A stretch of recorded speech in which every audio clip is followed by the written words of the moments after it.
All right, so today, all I want to do is give you some ideas about how we handle square roots of negative numbers. All right? So this is going to be on complex numbers and what that means. Okay, first off, I told you guys before that math is in like two broad categories. Stuff that seems to always be true and stuff that people came up with. People have to decide the specific notation. Things like base 10. Why count to 10 and start over? That was a decision people made. Another decision people made, I love it when that comes on and when the air conditioning comes on loudly, and I'm doing this. Another decision people made was how to handle negative numbers, okay?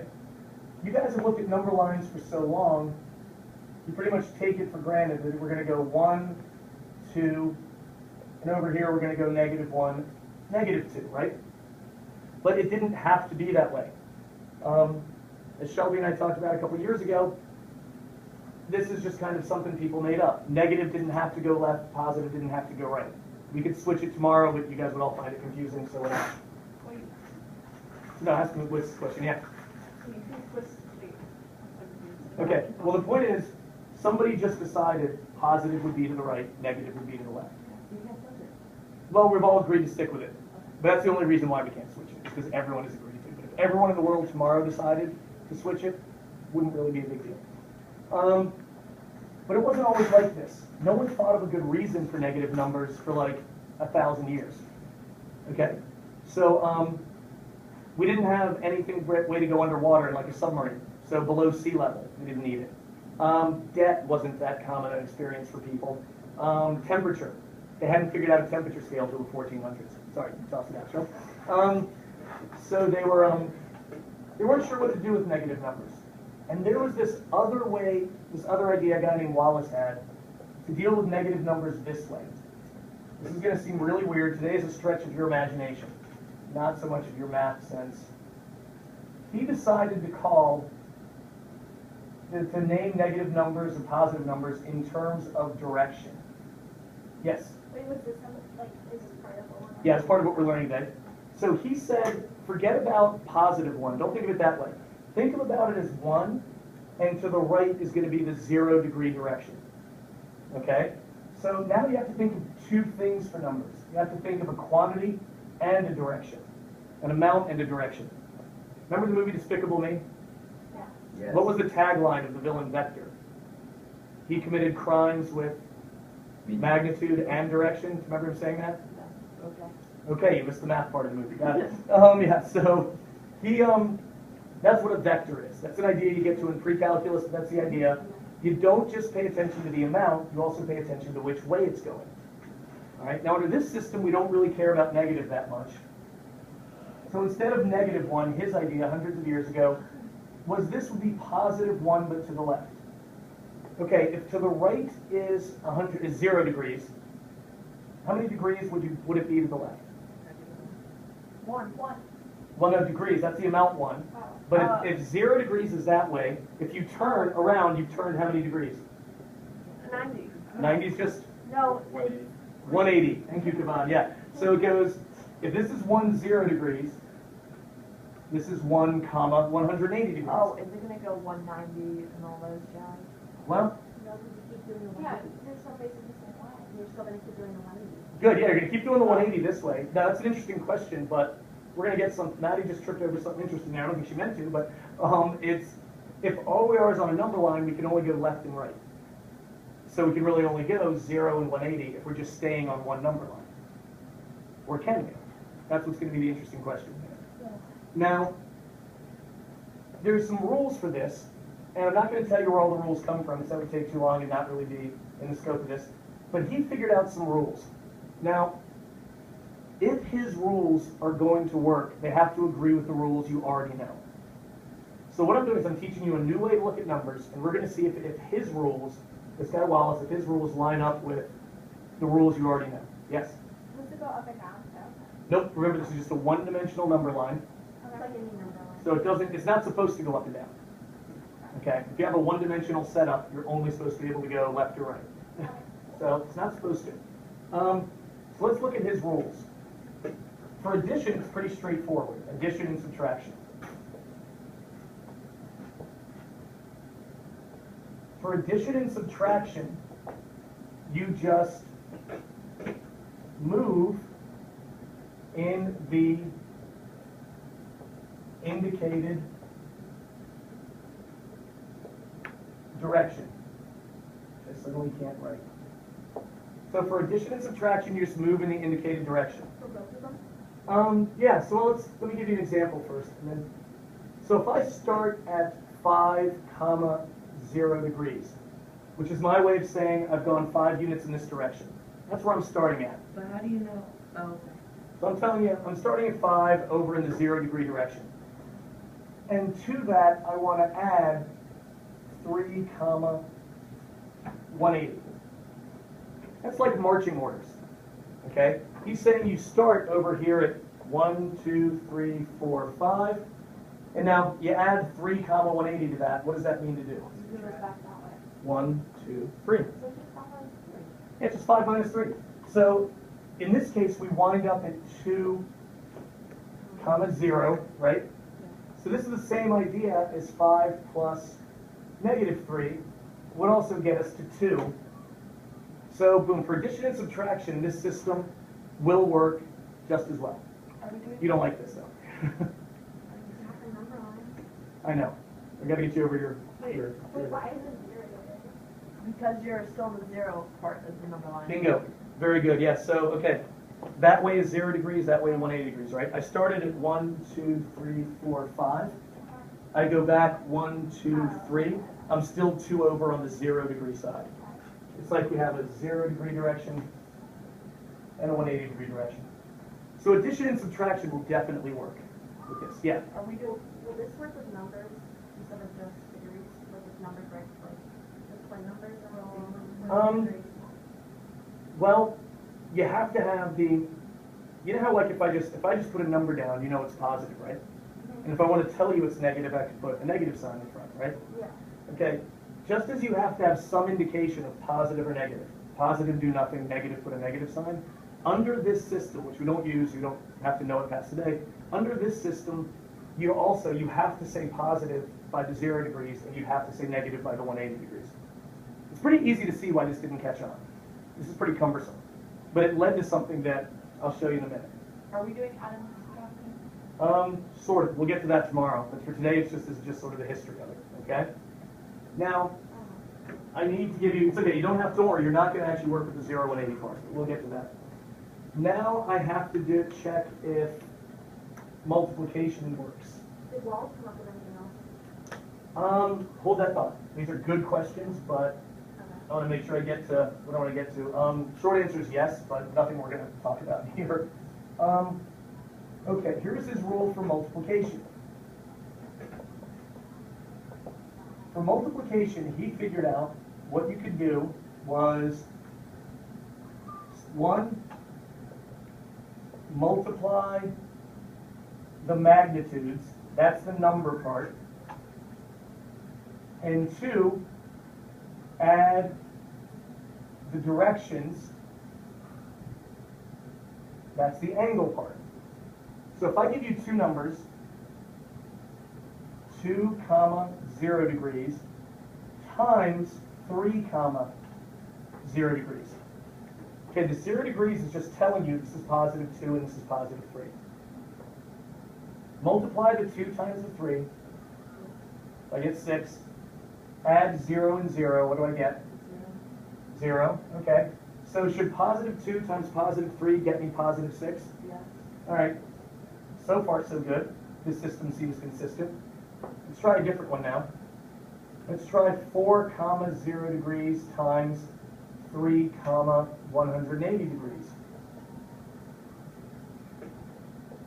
Distinguish my examples here. Okay, multiply my numbers. 4 times 3, what do I get?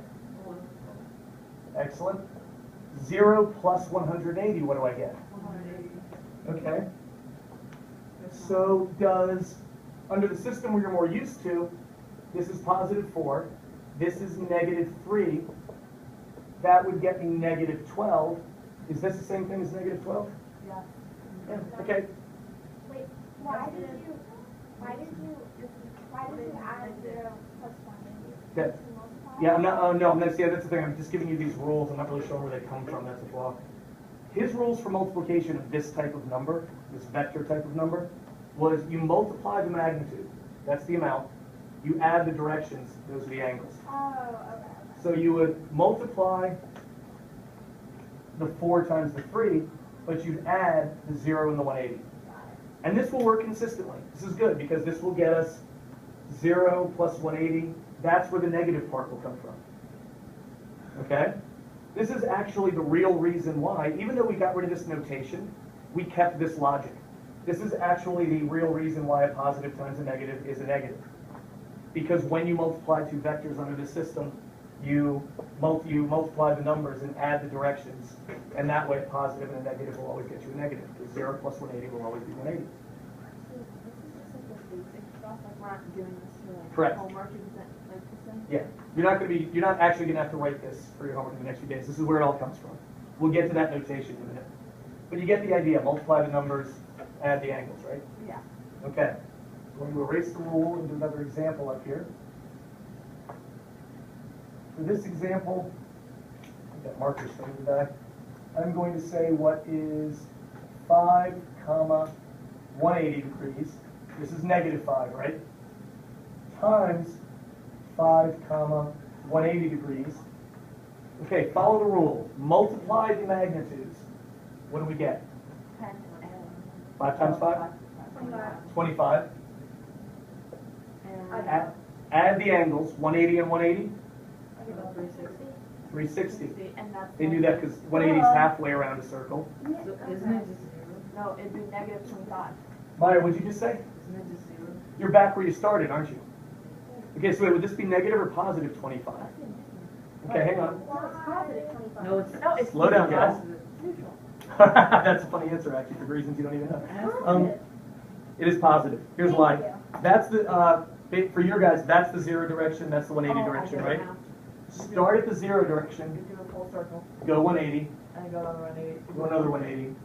You're back to where you came. But then also look at it. They're both. Do you see negative up on the board? Up there with the example, do you see negative up on the board with the example? Yeah, there are 2 negatives. Yeah, so this would be They're both negatives. negative 5 times negative 5. It's a positive. Yeah, that's my thing. Right, Because so if you're it's 180, if it's in the direction of 180, that's negative.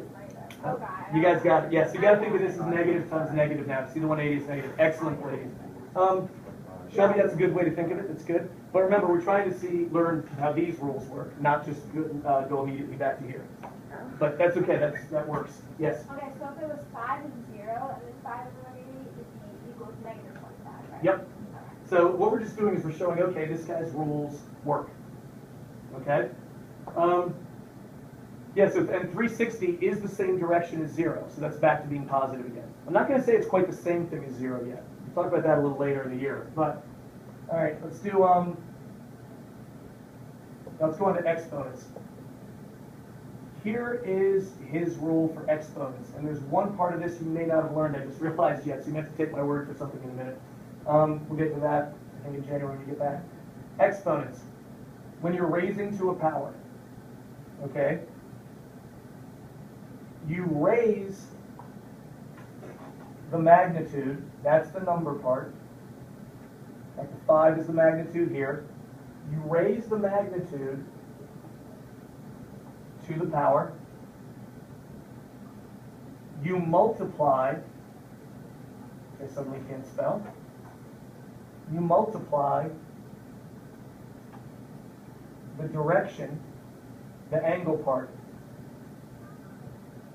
by the power. This gets a little funny, but I like this one. You multiply the direction by the power, you raise the magnitude to that power. So if I say what is 4, 0 degrees to the second power, I'm just going to square it.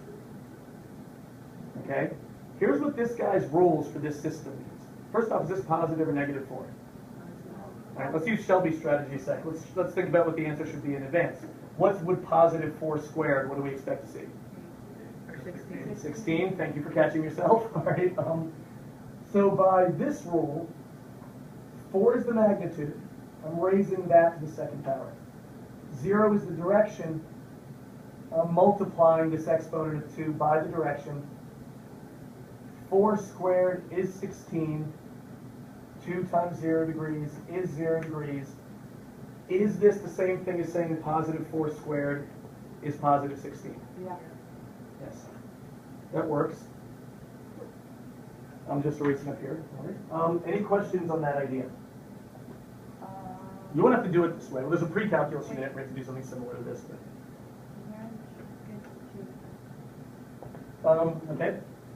By example, I chose 4 comma 0 squared, right? You did 4 squared, I see where you got that, and then you would do, 2 times 0 because that's my exponent. so what do you just do times 0 to square? No.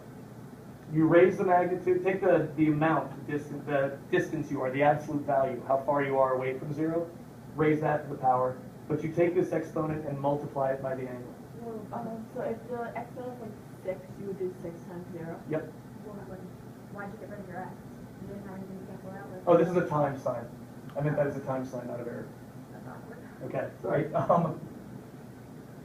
Is that better? Yeah. Okay, I'll try and be consistent with that. Okay, let's do another one of these. Let's do, okay. This example is going to be 3 comma 180. That's my negative, right? Yeah. I want to cube that. Okay. Alright. So it'd be 3 cubed. 3 to the third power, comma, And then 180 times 3 times 180 degrees. Anyone in here dive or skateboard or dance and know what 3 times 180 is off the top of their head? 3. It's 720. 720 is 4 times 180. Yeah. It's, You do a 1.5 turn. You ever heard that called a 540? yeah. Okay, that's 3 times 180 is 540. So if you do a 1.5 turn, you're going all the way around and halfway again, and that is it. Okay, so this is going to be 9 comma 540. 540. We haven't seen 540 yet. We have not seen 540 yet. You're just gonna go, Let's see. it's Well, gonna you be just negative. said you'd go. Here's 0. 0 degrees is this way, right? You go around 1, Yeah, so I go, let's see, let me start facing positive. So I'm going to go around 1, all the way around 1, and then a half around. and then half around. Which way am I facing? Negative. Negative. Let's see, so this should be, -9. guys, what's 3 cubed? 3 times 3 times 3 is 36. 27. Somebody should have caught me on that. Okay, we all need a times table, obviously. Let's double check this. So, The whole thing's negative because it's, again, I'm not meaning to go back to Right. it, but it's so simple. If you already have a 3 cubed and you're already dealing with negatives and positives, it's just like, so negative 3 cubed, you're saying is it's just like, what have we been doing lately with the radicals, yeah. Yeah, it's just like with a radical, you get rid of the 2 negative 3's because they add up to positive, and then you Multiply to positive, which is exactly the multiply right. the positive, and then you just leave the last one, which is your answer. Yep, so that's going to be negative 27. So, Hold on. You just did 3 radical 3. Where are you? 3 to the third power. Yeah. No, but you're talking Oh, about no, radicals. she was comparing it to what we were doing with radicals. You cancel out and you put Right. the number that you're left with as your answer. Yeah. See, she The wasn't. number you're left with. All right, Okay, no, I just do it wrong. she learned it differently, yeah. But she's she's comparing it to radicals that we did yesterday. But now we're dealing with exponents now, not radicals. Lindsay. Well, Okay. can you do 180 times 3 instead of 3 times 180? Yeah. Yeah. Matter? Either or is Okay. fine. Either's fine. Like we're Yep. writing it one way. Yep. Yep. Yeah, and I said the other one. That's fine. So yeah, 540. Either way, but you guys see how you can get these numbers. But so far, they're all. You always wind up facing so far either positive or negative. Whether it's facing positive because it's 0 or 360 or 720, facing negative because it's 180 or 540. So far, that's all that's been happening, right? Okay. New notation. Might be new for some of you. And this does relate to the radicals we were talking about yesterday. So this is fractional exponents. I'm just going to give you one idea of it. Do you guys know that an exponent can be a fraction? Did you get to that before? Yeah. Okay, so some of you may have seen that the square root of 36, for example, can be written as 36 to the 1/2 power. Have you seen that before? But it's, that's not how again, I wouldn't have seen it like that. Microsoft obviously the Gotcha. They never need. Okay, here's the deal. If you have taking the square root of something, that's the same thing as raising it to the 1/2 power. You'll need to know that in a couple weeks anyway, but yeah, no, when we get back. What is 36 to the 1/2 power then, if it's the same thing as the square root of 6? Okay. Could be plus or minus 6, right? Yep. Either one would work? Okay. Same rule of exponents that Wallace came up with, but we're going to apply it to his notation. So his notation says we start with 36 comma 0 degrees to the 1/2 power. Now under his notation, he says take the exponent, just like we did up there, and put the exponent on the magnitude, the number part, and multiply the exponent by the angle. Correct? That's what exactly we did up here. Take the exponent, raise the number, multiply by Why'd the you bring angle. the plus or the negative back? Pardon? Why'd you bring the plus and negative sign up? Oh, because when you take the square root in our notation, either positive 6 or negative 6 would work as a square root of 36. So we're going to get 6 comma 0, right? Here's a slight flaw in this plan. I'm not going to be able to get the negative 6. Because I mean, I can't multiply 0 by anything and get 180 degrees or 540, right? So that might be a flaw in this, unless I do this. This is a bit of a cheat, but what if we start, I remember you were saying 360 is the same thing as 0? Not in this case. This is a little bit weird under this system. If I start at 36,360, I'm 36 units over to the right in the positive direction here, and I'm still facing the positive direction, right? And I do that to the 1/2. Yeah, so I'm going to do 36 to the 1/2, comma, 1/2 times, I almost wrote the answer, 1/2 times 360 degrees. And then half. Yep. 6 180, yeah, so it's like, in order to get the positive 6 as the root, you have to have thought of it as 0 degrees. In order to get the negative 6 as the root, you have to have thought of it as 360 degrees. Which reminds me of geometry or something. It is, it's very geometrical. But you see how like 0, you wouldn't think 0 and 360 have any difference. You're facing the same way. But under this system, it actually matters whether you're thinking of it as 0 or 360, because one of them will get you positive 6 for an answer. The other one, looking at it this way, will get you the negative 6 as an answer. Okay. See how that's kind of crazy about this system? Yeah. Okay. Any questions on that? So, I mean, the whole plus or minus depends on what you were thinking to begin with. Brad, you look doubtful. No, I haven't. Okay.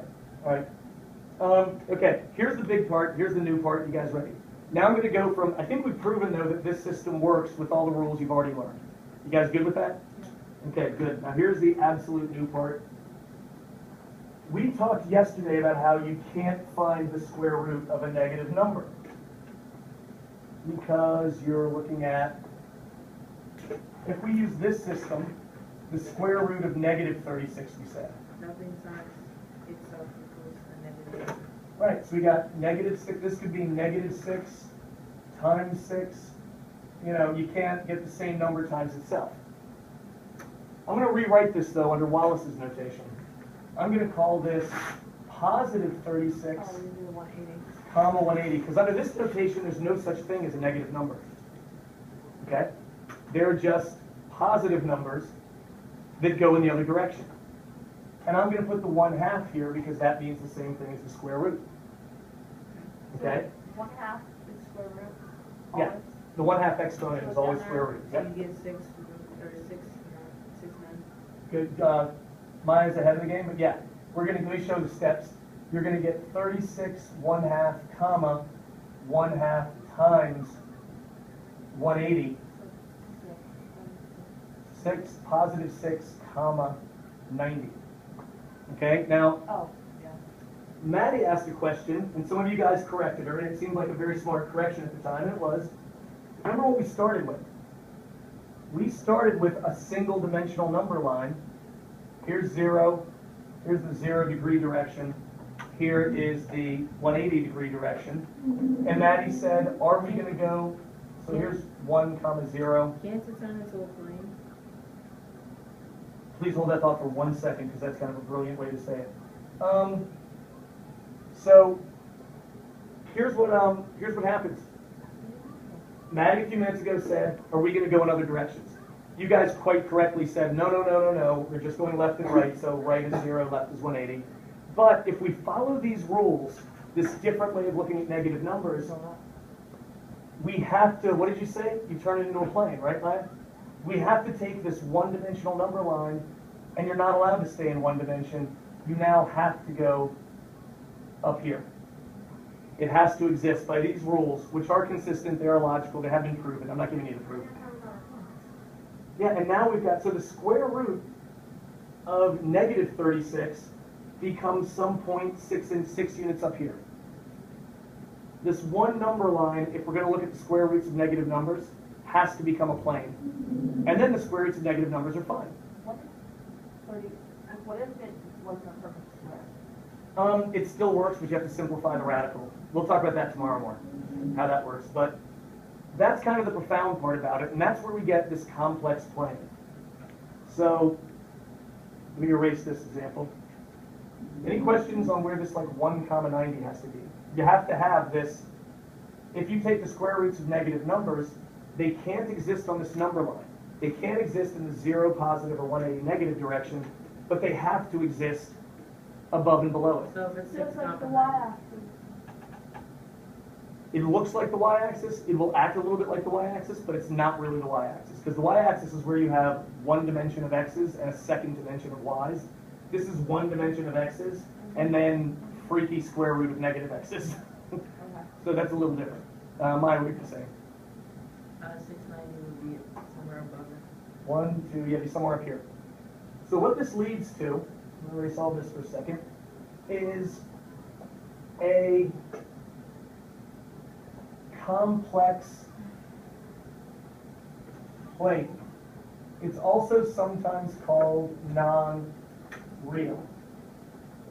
So on your one-dimensional number line, you have x and negative x, and x and negative x, and this is your real. And then up here, you have a non-real axis. Okay? So what you were supposed to say yesterday, it kind of depends on what you're looking for. You can do that a little bit straighter. If I asked you for the square root of negative 36, the correct answer before today is no real solutions. And that word real has a very specific meaning. It means the square root of negative 36 can't exist on this number line. But it can exist somewhere else. On the y-axis. The way we specific, well, it's not the y-axis. It's actually called the I-axis. Or there's a negative I-axis. It's a lowercase italicized I. So positive and negative x and I and negative I. Right. Now, here's the big difference, Maddie. The x and y axes don't really have anything to do with each other. Like y can be anything and x can be anything. These i's relate to these x's. They're the square roots of the negative x's. So it'll be all in the general area? Yeah. Now, here's where we lose this guy Wallace's notation. This point that Wallace found, this y, this 1 comma 90 degrees, which we found when we did 1 comma 90 degrees. This is the square root of negative 1, which we now call I. So if I say, here's negative 1, what's the square root of negative 1?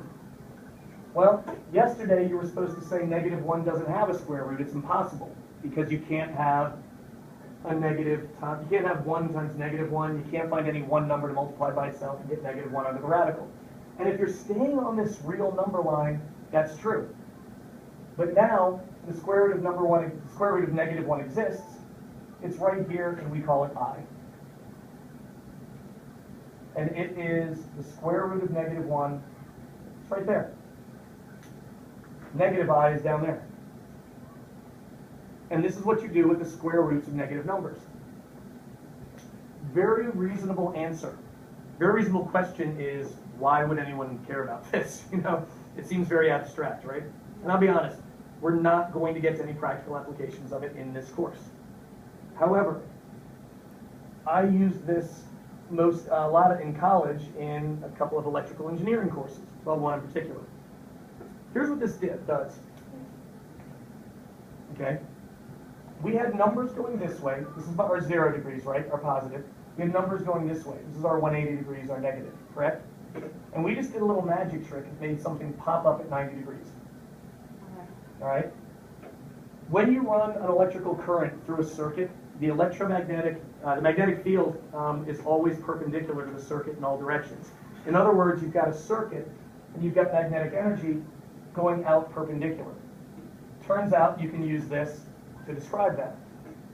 When you have a submarine underwater, there's pressure on the hull all along the curves. That pressure is always perpendicular to the hull. This magically spins things 90 degrees.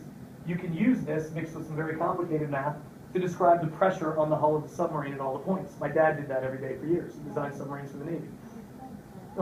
So anytime you're talking about something that has to be perpendicular to something else, to a plane, this is one way to do it. It's not always the best way to do it. I used it in college for electrical fields, this much. I don't even remember that math, to be honest with you. My dad used it every day for submarine design. You're not going to use it for anything applied, I'll be honest. You're not going to have any word problems about calculate the pressure on the hull using complex numbers. But you're going to start to learn what they're for. Okay? Alright. Yeah. Let's just say, but why is that negative square root of negative 1 up in the top? Alright, come on. Well, this is our, okay, let's go back a step. This is my 1, 0 degrees, right? And we just call that positive 1. Okay. This is my 1, 180 degrees, and we don't use that notation anymore, we just call it negative 1. This is my 1, 90 degrees, which we could find from taking the square root of negative 1. Take the square root, do 1, 180 to the 1/2. You're going to get 1 to the 1/2, which is 1. 1/2 of 180, which is 90. So this is the square root. This is the same as 1, 180 to the 1/2. But we don't call it that in modern textbooks. We call it the square root of negative 1, and we call it I. But it comes from these weird vector rules of multiplying and dividing things with no negative numbers, just an amount and a direction. Are we gonna have to do this on test? Now, here's what you have to know on test. I'll give you a couple examples. Okay, any questions on this idea? Yes? Can you make it hot? Yeah, let me change the temperature a little bit. I can do that. Okay. Complex plane we'll deal with a little bit, but I'll go ahead and, may I erase this now? Yes. Okay? All right. Jack's like, please do, it's hurting my brain. Here's how this is going to work. And you'll have to check the directions carefully in the homework for the next week and a half. If I say tomorrow, what is the square root of 50? You'll do the same thing you've been doing. We'll do this Maya's way. Maya would say this is 2 times 25 and then 5 times 5, right? Is that good for 50? Double checking? Yeah. Okay. And then, so this is going to be 5 square root of 2. Yeah. No worries, right? This is what we've been doing. Here is how this is going to play out tomorrow. And we'll go over this technique tomorrow. If I can say negative 50. Check the directions. If the directions say find all real answers, all you do is write no real answers and you're done. If the directions say find all answers or find every possible answer or find all real or complex answers, then you have to treat this a little bit differently. We just figured out up here that 50 is 2 times 5 times 5, right? Well, negative 50 is 2 times 5 times 5 times negative 1. You guys all right with that idea? So you just throw in negative 1. Yeah, well, that's what would make, I'm factoring negative 50. I have to have a negative there, right? Okay? So this is 5 times the square root of 2 times the square root of negative 1.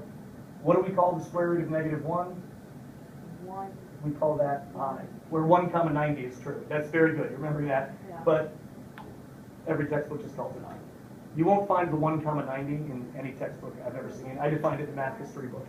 It's like where I was researching, like, where does the complex plane actually come from? That was bothering me. Yes?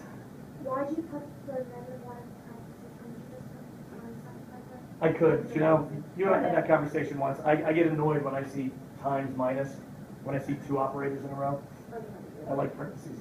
So this is what the homework's going to look like, and we'll talk tomorrow about how to graph points on the imaginary plane. That's all you're going to have to do. Or graphing it? Yeah.